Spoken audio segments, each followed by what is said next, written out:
Assalamu alaikum, this is Captain Kebsi again. In this episode I am going to tell you about our second sailing week, sailing from Kalmar to Copenhagen.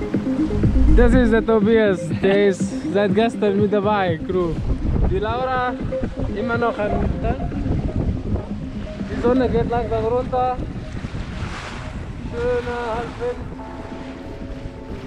The crew on my side this week consists of Toby and Laura. Laura is a Swiss cook who you already know from my previous video, sailing from Stockholm to Kalmar. Toby is a smart German student who will be sailing with me for the next 3 weeks. Das ist, glaube ich, Video, was du da gerne machst. Hab ich's auch? Ja, mach ein Video. Hast du was zu sagen? Es ist die Woche 2 Segeltürm. Es läuft bestens. Ja? Ja, super gut. Jetzt bin ich langsam angekommen.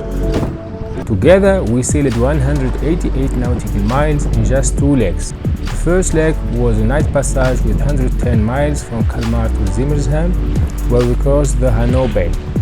The second leg was a daytime sailing along the southern coast of Sweden to Copenhagen with 78 miles. All in all, we sailed 40 hours. Our average speed was 4.7 knots, our maximum speed was 6.5 knots.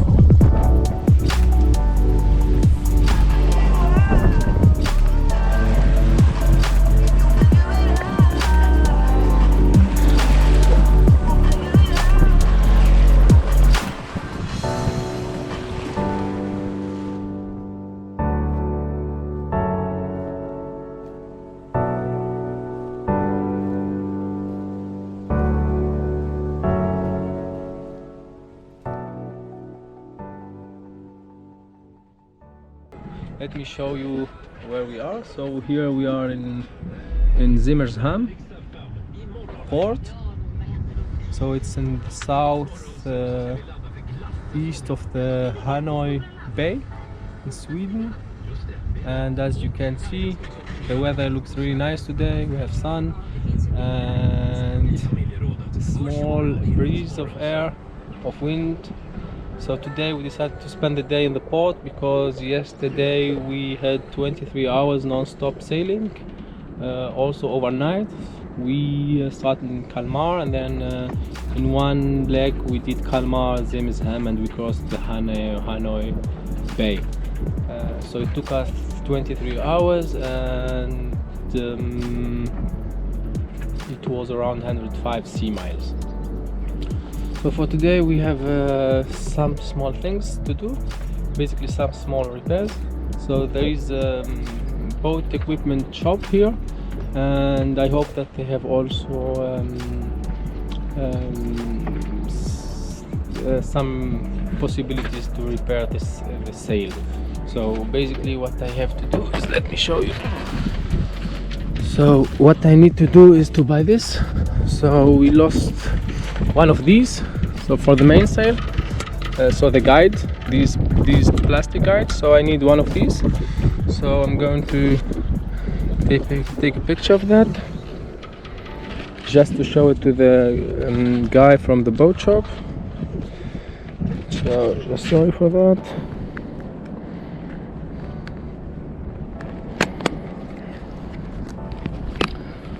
So there is Laura enjoying the sun and reading a good book. So just take a picture of this guide just to make sure that I get the right thing from the boat equipment shop. So this is the thing. So I need one of these. And then here, when you look at the Genoa, so the fourth sail, we have a small tear out, as you can see here. So I will ask the guy if they can repair this for me. So I think it's a small repair. I hope it will not cost a lot of money, but we will see. So let me just take also a picture of this.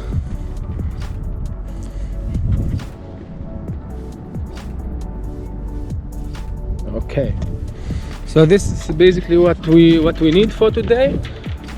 Just these two things. And no, sorry, there's one more third thing. So I need the third lifeline, because we have only 2 on board and we are 3 usually. So let me show you that. Oops. So let's go inside the boat. So this is Toby. Hi. From Germany. So he is preparing our next leg. So the plan for tomorrow is to go from Simmershamn, then take the way all passing Trelleborg, all to Copenhagen. So Copenhagen is somewhere here. yes. So today Toby is doing the plan, and then we will discuss it together later on.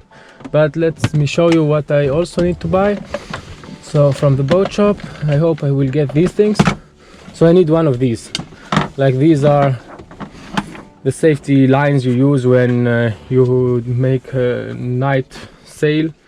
So you can hook it up, you hook it up here, then the other end you can hook it up to a rope or to the railing or something like that. So let's see if we will get that or not. So let's put this back, and then we can go and start. All right.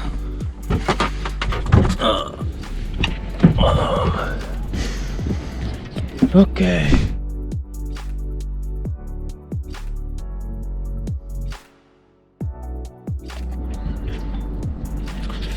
So as you can see, the day is almost over. So today I wanted to buy some equipment for the boat and to check the planning of the route to Copenhagen. So I did a tour in the city, and I really realized there is no boat equipment shop at all in the city.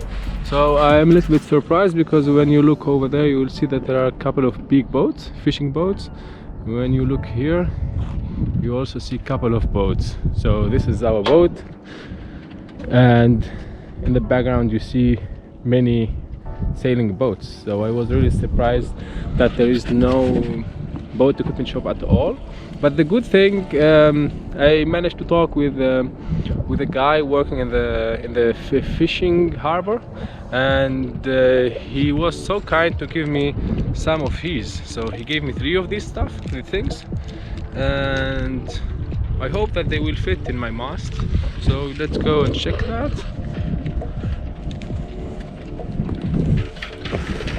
So they look a little smaller than the ones I already have, but it could work. So let's see.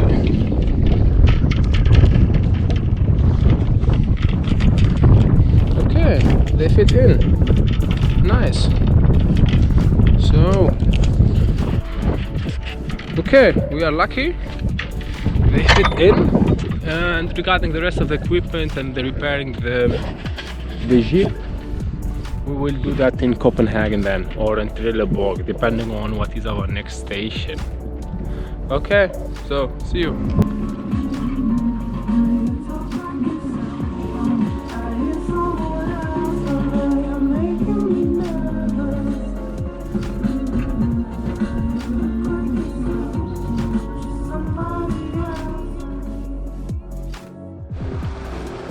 Okay, ist jetzt ein Video, aber ich halte den Moment mal kurz fest. Das Kander wollte nach Tag 10 auch mal an Steuer. Das ist der Beweis, dass er tatsächlich auf dem Segelschiff sitzt und Sabbatical macht und das Leben und den Wind genießt.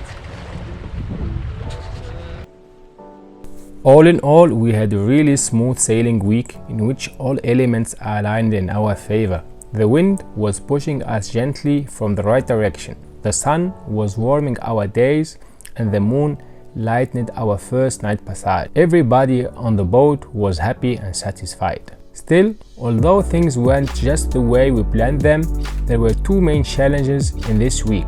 First, crossing the Hanau Bay in general and at night in special needs to be studied very well in order to mitigate the risk of bad surprises like collision with fishing gear, getting shaken in steep waves, or getting caught in fog. Between May and September, the Hanau Bay is in fact the ground for intensive fishing activities for herrings, salmon and eel. For example, to catch herrings, drift nets with length up to 2 kilometers are used, and to catch eel, traps up to 1 kilometer can be used in the areas near to the shore. Of course, such fishing gear can be very dangerous for a small sailing boat, especially when making a night passage. Therefore, it is life-saving to choose a safe routing when you cross the Hanau Bay. In our case, we traded time for safety and decided to cross the bay in its outermost part to minimize the collision risk with fishing boats and gear. The second challenge of this week was to join our forces as a team in order to succeed in sailing 2 non-stop legs of 23 hours and 17 hours with a minimalistic sailing boat having no autopilot and with little space for rest and recovery. In my opinion, we succeeded in this because we were all involved in the route planning so that everybody knew what we were getting in. We laughed a lot, we cared for each other, and we had a really good team spirit. By saying this, I come to the end of this episode. Please hit those like and subscribe buttons to support me and keep me going.